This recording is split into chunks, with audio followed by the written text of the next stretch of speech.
Convido você para, assentado como vocês estão, para ler a palavra de Deus. João capítulo 17, a oração sacerdotal de Jesus. É uma oração fenomenal, expressa o sentimento do coração de Jesus, a sua intimidade com o Pai, a respeito da glorificação, a manifestação do seu nome aos homens, e vamos ler a partir do verso 11. Já não estou no mundo, mas eles continuam no mundo, ao passo que eu vou junto de ti, Pai Santo. Guarda-os em teu nome, estes que me deste, para que eles sejam um, assim como nós somos um. Quando eu estava com eles, guardava-os no teu nome, que me deste, e protegi-os, e nenhum deles se perdeu, exceto o filho da perdição, para que se cumprisse a Escritura Sagrada. Mas agora vou para junto de ti, e isto falo no mundo, para que eles também no meu gozo completo seja em si mesmo.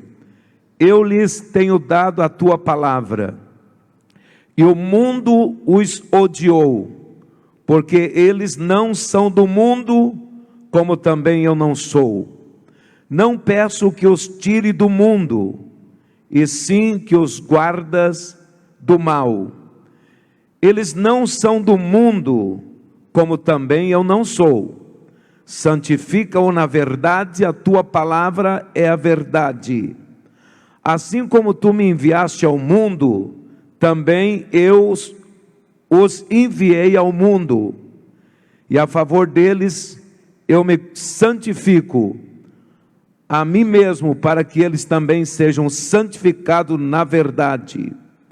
Não rogo somente por estes, mas também por aqueles que vierem a crer em mim, por intermédio da tua palavra, a fim de que todos sejam um, e como és tu, ó Pai, em mim, e eu em ti, também seja eles em nós, para que o mundo creia que tu me enviaste. Amém. Essa oração, ela é extremamente magnífica.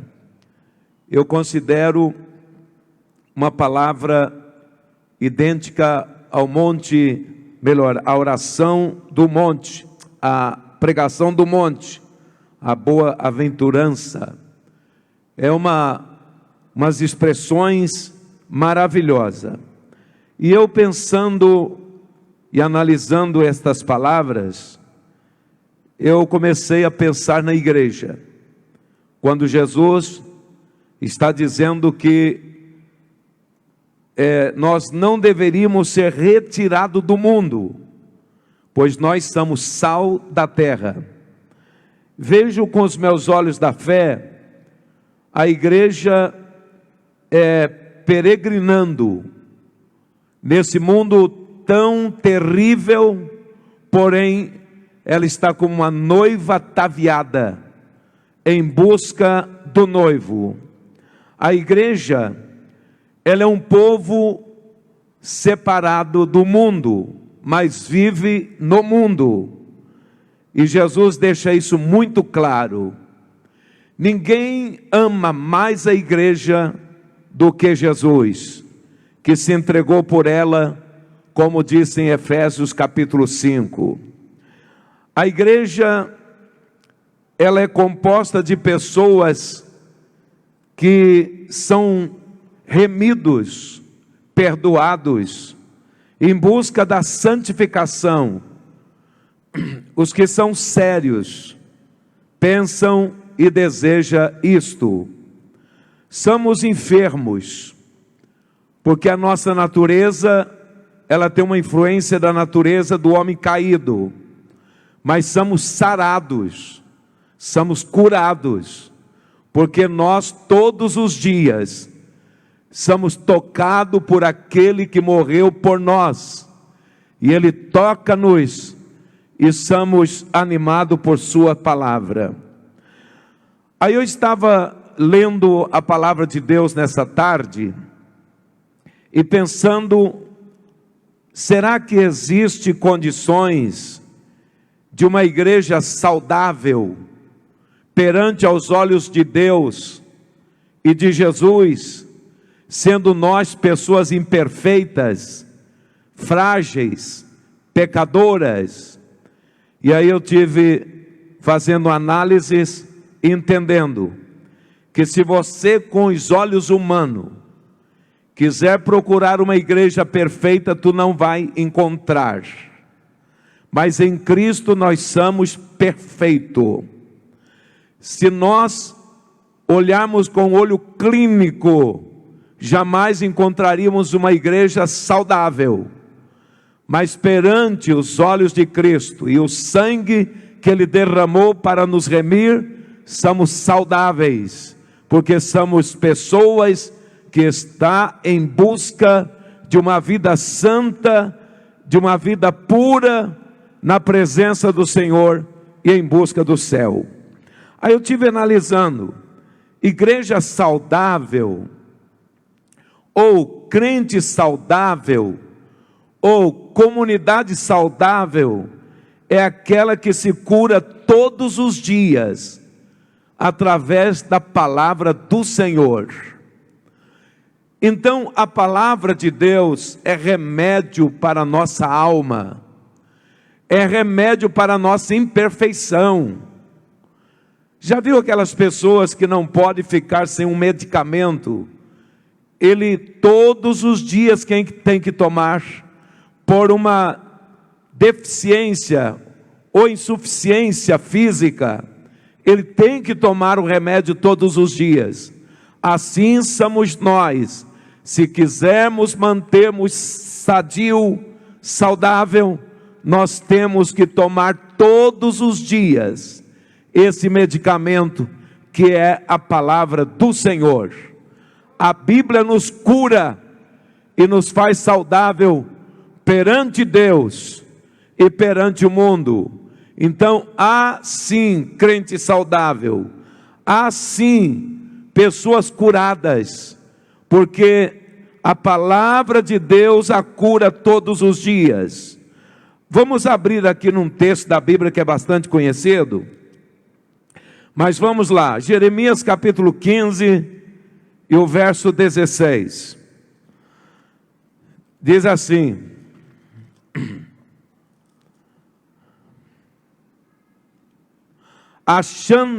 achadas as tuas palavras, logo as comi, as tuas palavras me foram gozo e alegria para o coração, pois pelo teu nome sou chamado, ó Senhor dos exércitos.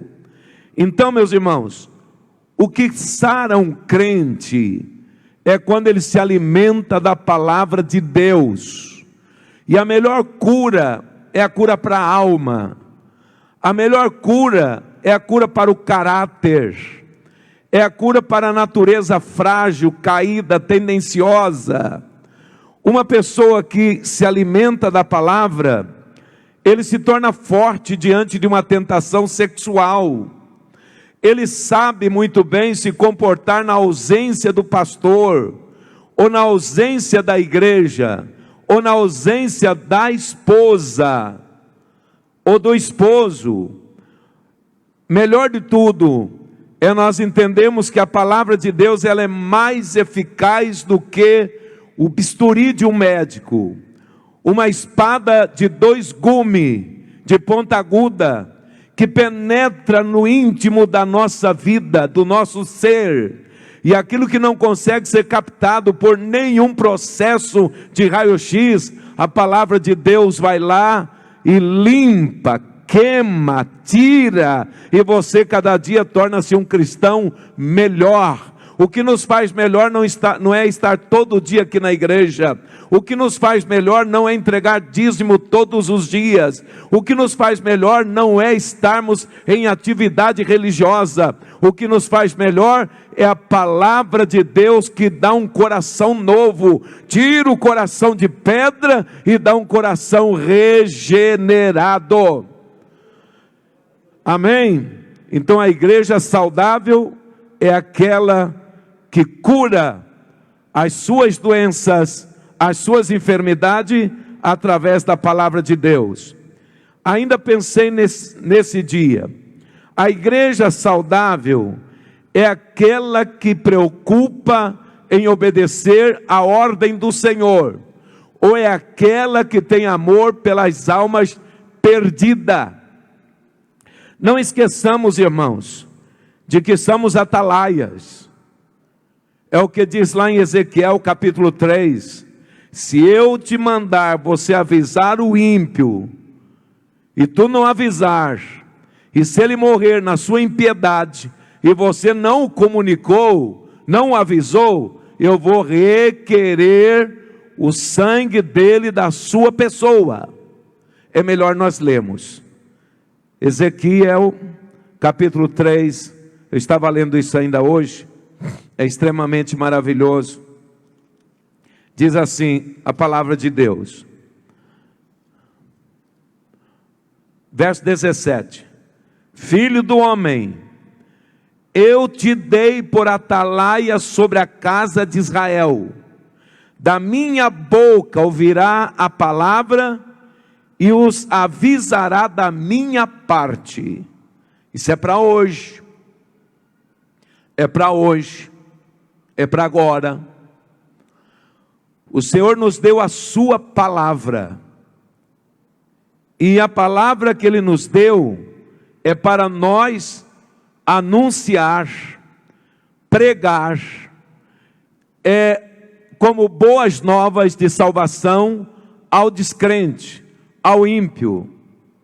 E observa bem o que diz: quando eu disser ao perverso, certamente morrerá, e tu não o avisares, e nada disserem para o advertir do seu mau caminho, para lhe salvar a vida, esse perverso morrerá na sua iniquidade, mas o seu sangue da tua mão o requererei.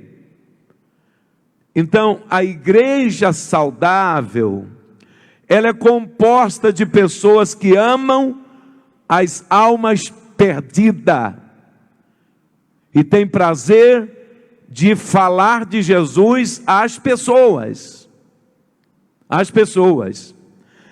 E nós observamos que diz assim: mas se avisares o perverso, e ele não se converter da sua maldade e do seu caminho mau, ele morrerá na sua iniquidade, mas tu salvaste a tua alma. Aí que está a questão. Por que eu foquei esse verso? Porque não existe nenhuma pessoa que está excluído ou está isento do que Jesus disse: vós sois minhas testemunhas. É impossível que um crente salvo, redimido, batizado no Espírito Santo, não tenha alguma coisa para testemunhar de Jesus. Muitas vezes sabemos de tantas coisas de outras pessoas e não sabemos nada, ou quase nada, de Jesus. Tem crente que ele conta a história do Neymar, outro conta a história desses esquerdistas por aí, outros contam a história de fio a pavio de assuntos geográficos, mas tem acanhamento, se inibe, tem vergonha, não enfrenta um pecador, pelo menos para dizer a ele que ele precisa de Jesus. E tem muitas pessoas. Esse é o amor que Jesus diz que derramou em nossos corações, como disse Paulo em Romanos. É o amor por almas, o amor pelos parentes nossos que estão perdidos. Você não tem na sua casa alguém que ainda não alcançou a salvação? Eu acho que tem.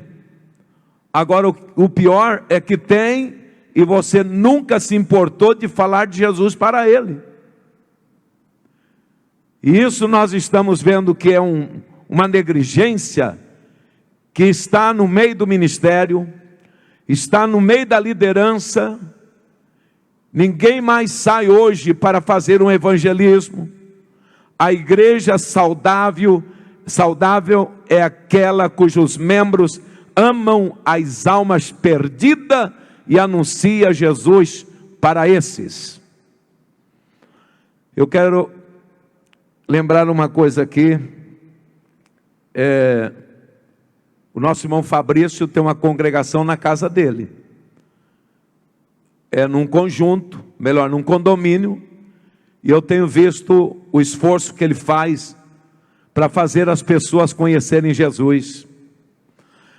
Eu tenho visto também que os nossos cultos aqui na sede, no domingo, está tendo uma frequência até boa, mas já vários domingos a gente faz apelo e não tem pessoas descrentes em nossos cultos.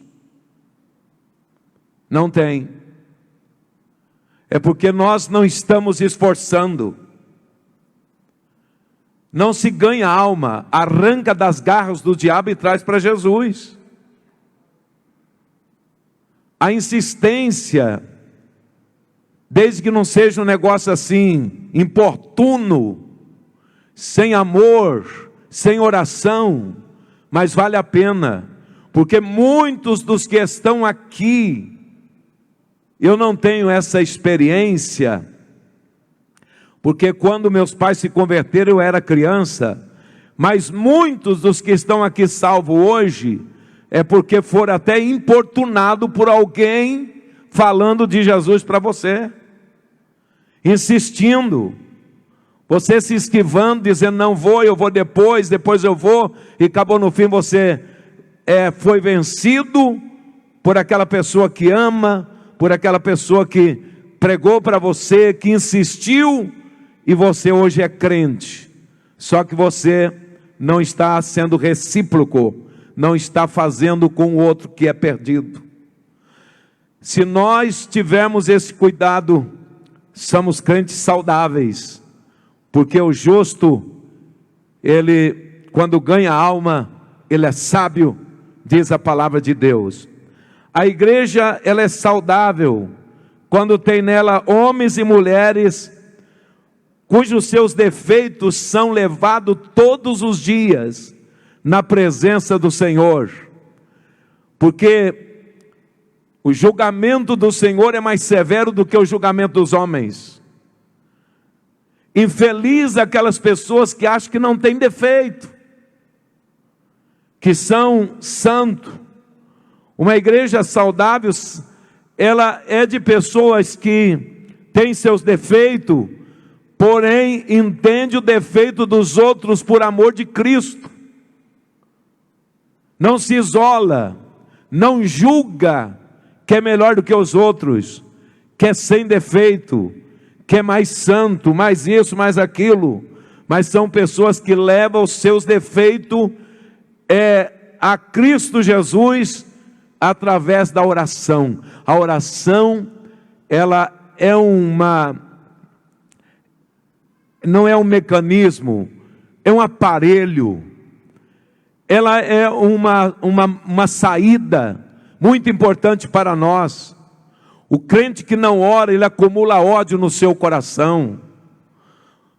O crente que não ora, ele acumula amargura no seu coração, porque todo dia tem alguém provocando a gente no trânsito, na fila do banco, na fila do mercado, aqui dentro da igreja. Tem dia que você chega, está com o pescoço grosso de tantos problemas, aí você vai na presença do Senhor e começa a orar, E ali você vai derrubando os seus defeitos, e você vai vendo que você é que precisa mais de Jesus. Então o crente que não ora, ele é mais ferido, ele tem mais inveja, ele é mais vaidoso, ele é mais carnal. A oração é uma válvula de escape que nós temos diante do Senhor. E aqueles crentes que não oram, eles não se derramam na presença de Jesus. Olha a Ana, diz que quando ela saiu do templo, o seu semblante não era mais triste. Quando nós vamos para o canto, orarmos ao Senhor, buscarmos a presença de Deus, o nosso semblante é diferente quando lá chegamos. O nosso coração é mais saudável. A nossa vida é vazia das coisas que fere e enchemos das coisas de Deus. Uma igreja saudável, ela tem homens e mulheres com defeito, mas são homens e mulheres que derramam os seus defeitos, conta as suas fraquezas, expõe os seus fracassos ao Senhor. E quem faz assim é mais do que vencedor. Agora, uma igreja saudável, ela é composta de cristão. E afinal de contas, o que é um cristão? Todos sabem, um seguidor de Cristo, crente. Que daria mais certo, cristão, crente, evangélico, protestante. Não, é cristão mesmo, é crente. E eu fiz uma anotação nessa minha Bíblia aqui. Um cristão é aquele ou alguém que está acima de tudo, a consciência, acima de tudo, a consciência de que os seus pecados foram perdoados e ele está reconciliado com Cristo. Tá? Nós aprendemos domingo passado aqui na revista de Jó e observamos bem que alguns pontos que eu guardei na minha mente. Jó foi provado por Deus, tentado pelo diabo, instigado pela esposa e reprovado por seus amigos. Imagina, Deus estava provando Jó, e na hora da prova que Deus permitiu Jó passar, Jó foi entregue para que Satanás o tentasse. E além disso, a esposa instigou a irar-se contra Deus, a murmurar-se contra Ele. E os seus amigos os reprovou.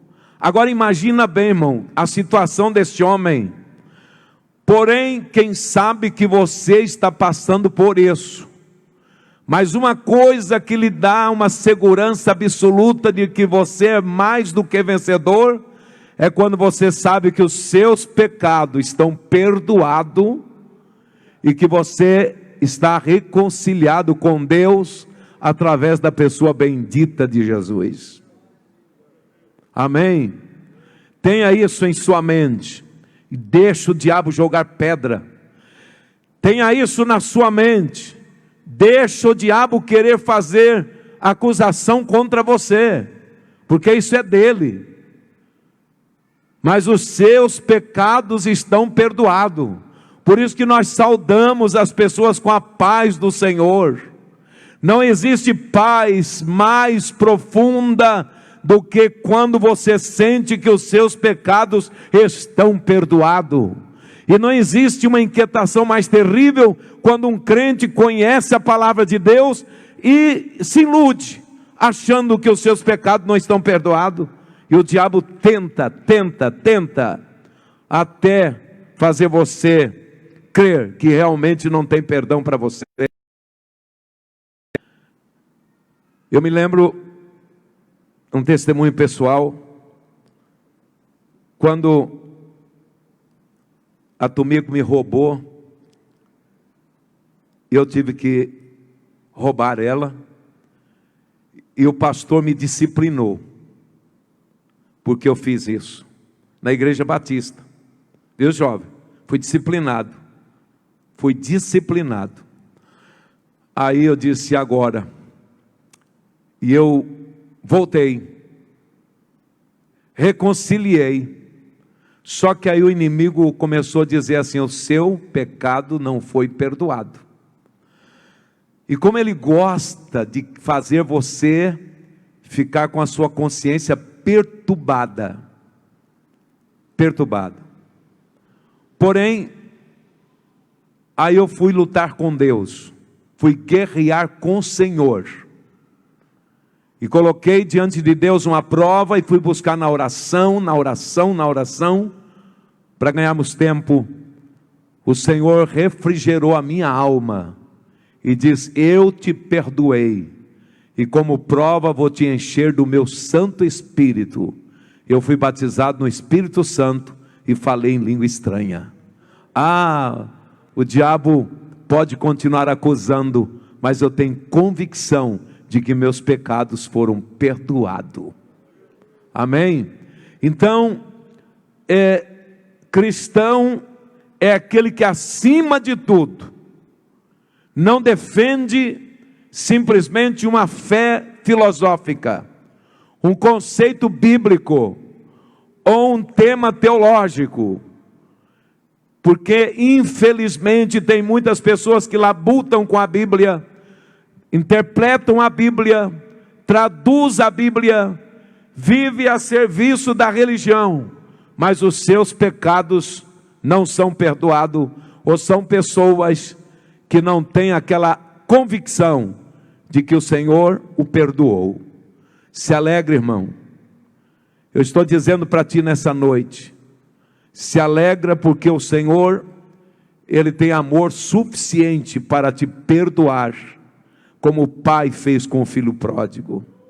Se alegre, irmão, porque além de que os seus pecados foram perdoados, o seu nome está escrito no livro da vida, e tu está na mão do Senhor, e o diabo não pode arrancar.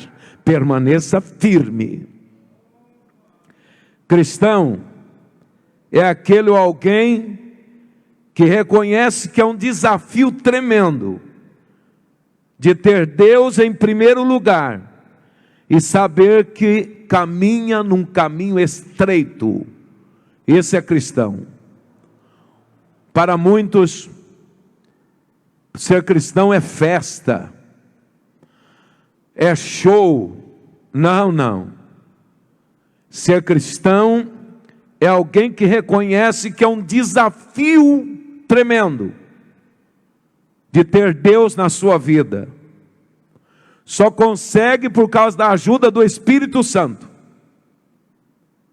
Ser cristão é um preço tremendo em ter que andar no caminho estreito, entrar pela porta e caminhar no caminho estreito, e negar a si mesmo todos os dias, sua natureza,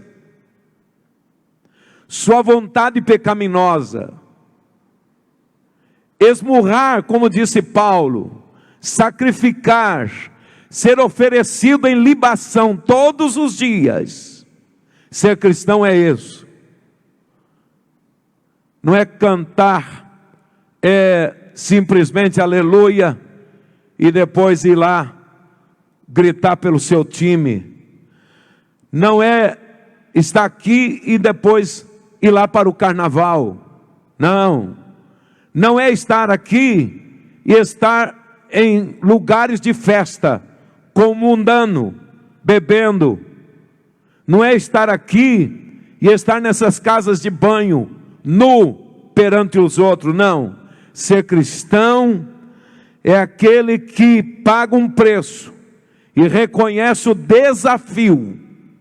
Eu acho que é um desafio nos dias de hoje sermos crentes, sermos cristão. Não é desafio para aqueles que não têm no seu corpo a marca de Cristo.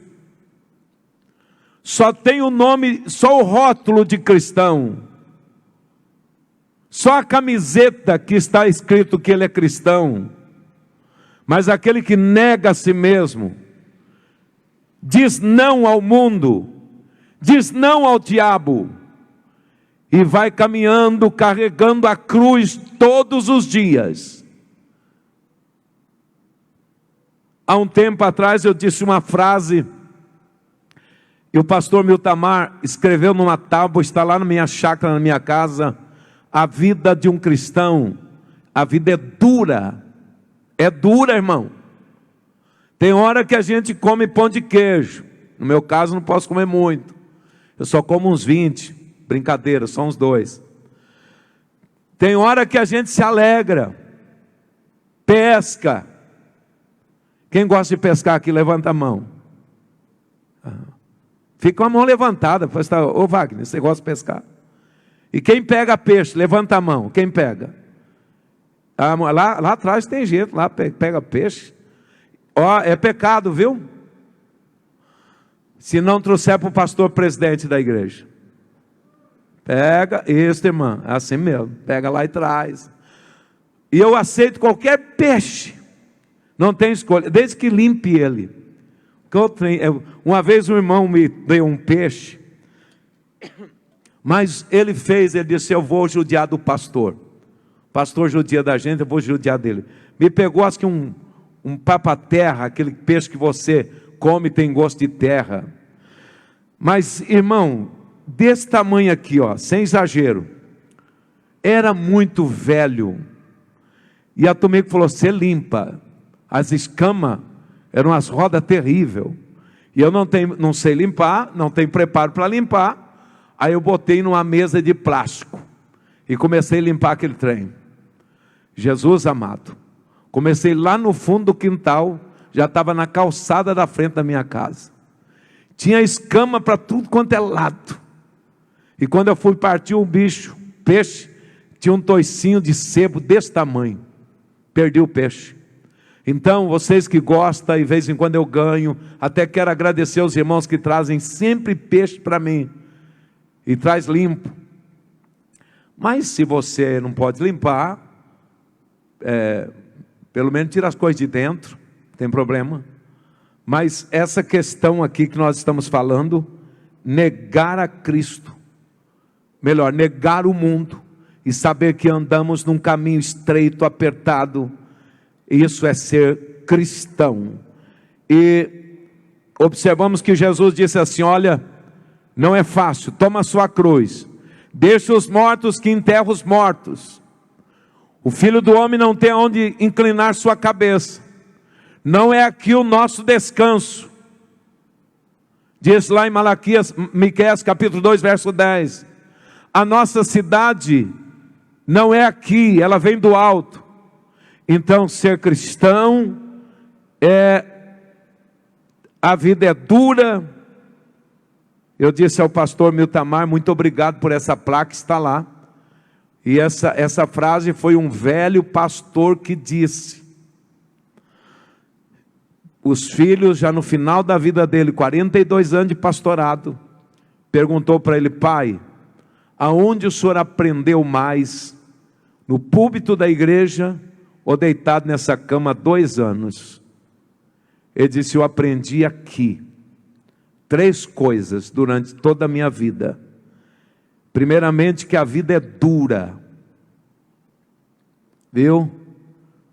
Ah, pastor, desse jeito o senhor faz os outros correr. Não é fácil ser crente não, viu? Não é fácil não. Ser imitador de crente é uma coisa, mas ser imitador de Jesus é outra. Eu não sei aonde a igreja vai parar. Nós estamos vivendo numa era negra. Pessoas se convertem, diz que converte, e continua vivendo a vida no mundo.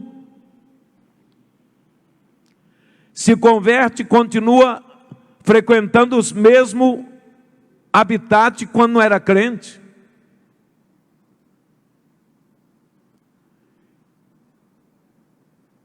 Aí disse Moody um dia, andando nas ruas de Londres, encontrou um bêbado encostado no poste, disse assim: reverendo Mundi, eu sou um dos seus convertidos. Isso é real. Aí o Mundi disse assim: percebe que você é um dos meus convertidos, porque se fosse um dos convertidos de Jesus, você não estava bêbado encostado num poste. Então tem muita gente convertida em pastores por aí, são seguidores desses megas artistas, sai por aí à procura de pessoas que passam a mão sobre o seu ego. Mas ser crente é difícil, negar-se o mundo é difícil. E diz o velho: eu aprendi 3 coisas. A vida de um cristão é dura. É dura. Mas Deus é fiel e o céu é real. Eu aprendi essas 3 coisas, diz aquele velho pastor, durante a minha vida. Não é fácil. Já vou encerrando por causa do horário. Ser cristão é ser uma pessoa que tem o dom, a graça de reconciliar, ou o espírito de reconciliação. O espírito de reconciliação. Hoje existe muita intriga entre as pessoas. Quantas pessoas que amanhã, quando terminar a política, vai ter vergonha de olhar no rosto do outro, porque falou de alguém, falou mais. Esses dias eu encontrei uns 2 ou 3 candidatos da igreja, que se pelo menos tivesse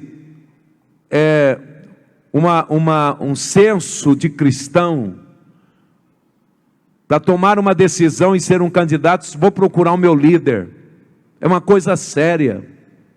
É uma decisão muito séria ser um candidato. Mas não procurou o líder, não veio pedir oração, não veio pedir conselho. Porém, nós temos que ter o espírito de reconciliação. Pastor, é um desejo que eu tenho, pastor. Eu sempre estudei, sempre quis ser um político, sempre quis trabalhar pelo município, sempre quis fazer isso. Então eu sei que é difícil o apoio. Então a gente gostaria de não sair, mas é uma coisa que está aqui dentro. Então eu vim avisar o senhor que não é um desafio contra o projeto da igreja, não é um desafio contra o ministério, não estou desafiando ninguém. É uma liberdade que eu tenho de sair como candidato, perfeitamente. Vivemos num país democrático. Teve um que mandou um recado para mim e disse: olha, gostaria até de conversar com o senhor, mas todo jeito eu sou candidato, não vou não. Então, nós temos que ter o espírito de reconciliação. Briga é coisa do diabo, confusão não é nossa. Se você tem dificuldade de andar com alguma pessoa, mas não tenha ódio dele, procura, conserta, reconcilia, porque a sua oferta não será recebida, porque a Bíblia diz que primeiro Deus viu Abel, depois a oferta. Não disse assim: Deus viu a oferta de Caim, viu a oferta de Abel. Não, Deus viu primeiramente eles e depois a oferta. E quero dizer a vocês que uma igreja saudável é aquela que está debaixo do jugo de Jesus, sobre sua disciplina. Eu não poderia encerrar esta palavra sem dizer para vocês: hoje em dia é inaceitável as maneiras em que nós muitas vezes temos que tomar, porque não pode mais utilizar disciplina para crente rebelde, desobediente, encrenqueiro, linguarudo, fuxiqueiro, murmurador. Não pode. aqui e acolá nós somos ameaçados, mas a igreja saudável, ela tem disciplina, é preciso disciplina, porque a disciplina é o que nos faz ter ordem e decência.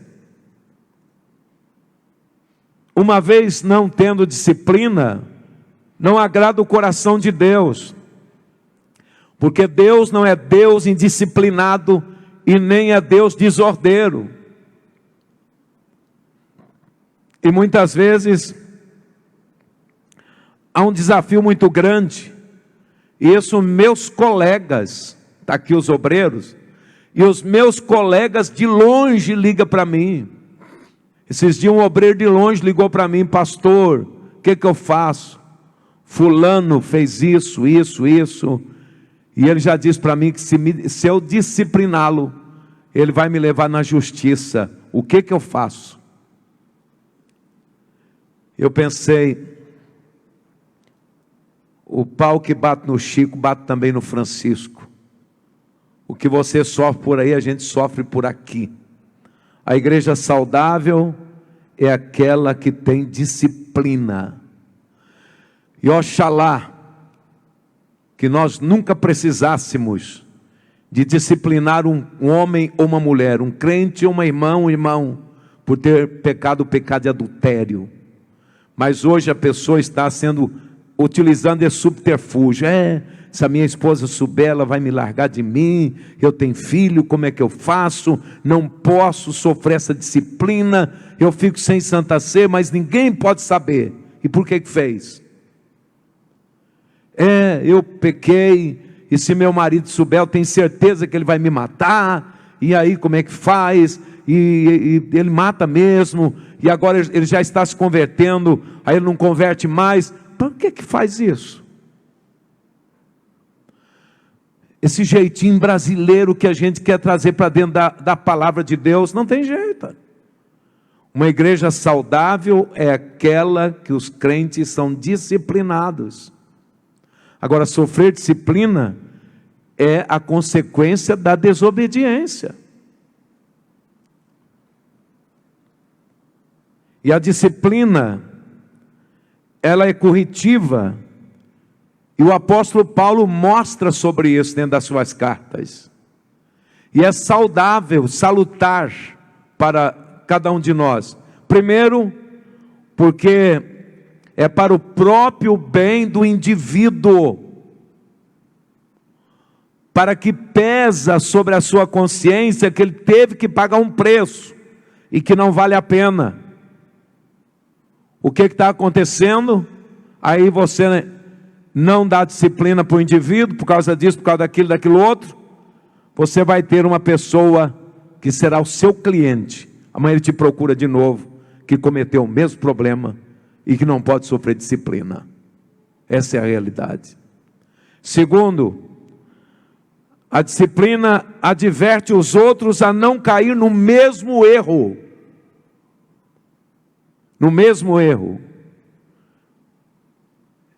Ficou aquele tempo que muitas vezes tinha algumas coisas exacerbadas dos pastores, chamava as pessoas: olha aqui, fulano pecou, ele está excluído porque ele pecou, ele fez isso, fez aquilo, fez isso, fez aquilo, está suspenso da igreja, nem entra aqui. Antigamente a Assembleia de Deus era assim, e ninguém cumprimenta ele com a paz do Senhor. Só daqui 6 meses que você vai vir, e daqui 1 ano você vai receber a comunhão. Aí também tem que ter equilíbrio na disciplina.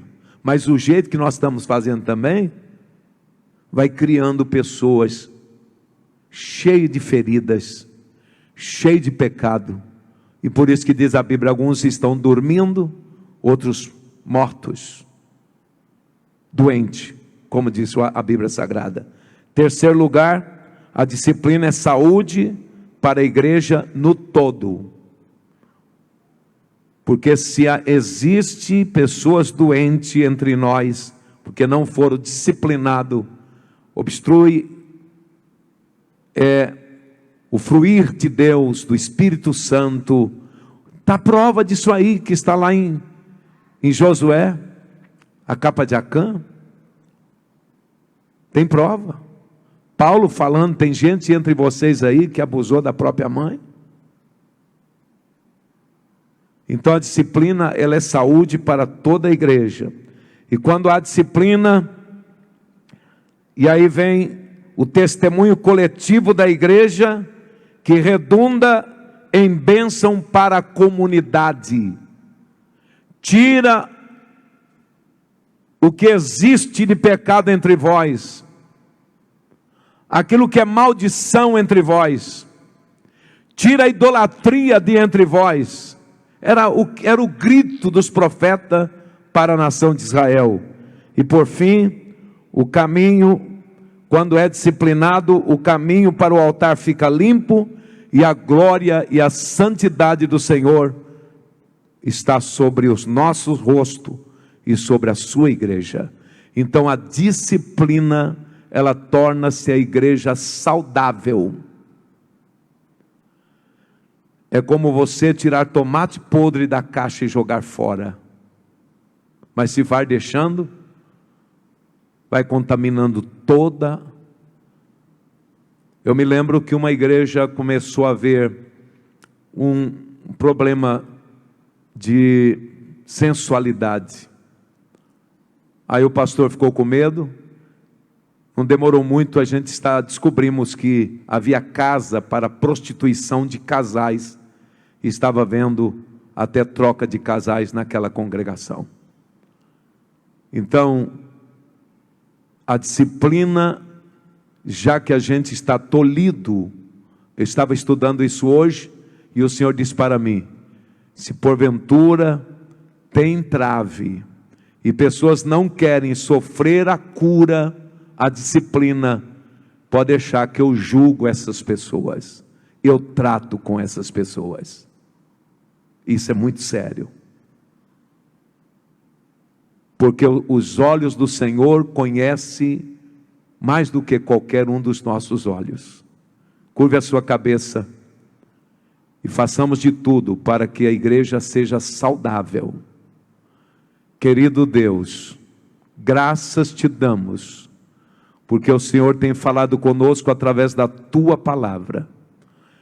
Que a bênção do Senhor venha sobre nós, abundantemente. Ó Deus, nos ajuda a ser testemunha do Senhor. Nos ajuda, ó Pai, a aproveitar esse tempo de paz na nossa nação. Porque tem muitas nações que para a pessoa professar a fé, ele paga com a própria vida, ou então precisa fazer escondido. E no nosso país nós ainda temos liberdade. Meu Deus, tem misericórdia. Tira aquilo que está escondido. Ó Deus, aquilo que fez Israel perder a batalha, nós não queremos entre nós. E aquilo que nós não podemos fazer porque somos limitados, o Senhor é Deus para aplicar justiça, para que essas pessoas sejam salvas. Em nome de Jesus, pedimos essas bênçãos e te agradecemos hoje e sempre. Amém. Amém.